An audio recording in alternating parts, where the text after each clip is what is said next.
In this quick video, we're going to show you how to replace the pivot points and springs on your Z-Link Plus welding visor.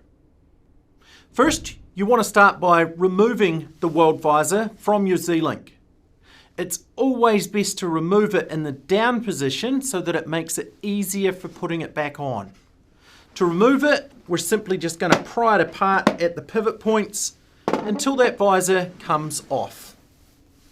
Now we can simply just undo the screws that hold the pivot point and spring into position.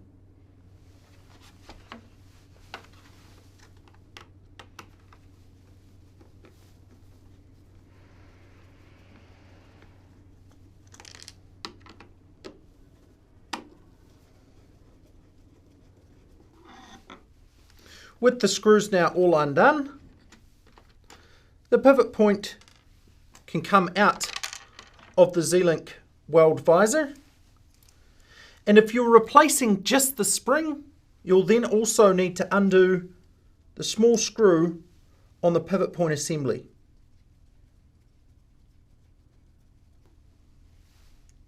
And that'll enable you to replace just the spring. To reassemble this, just mount the spring back into position and hold it in place with the screw.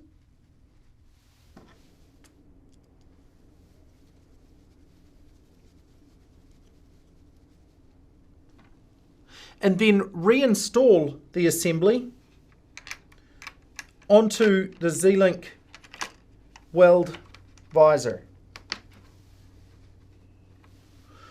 With that now installed in place, we can then reattach the screws that secure it in position.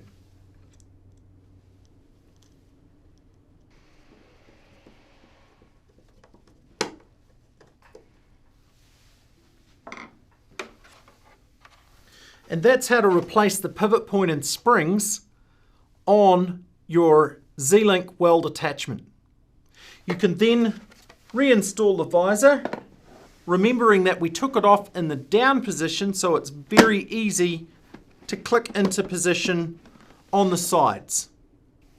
And that's how to replace the pivot point and springs on your Z-Link weld attachment.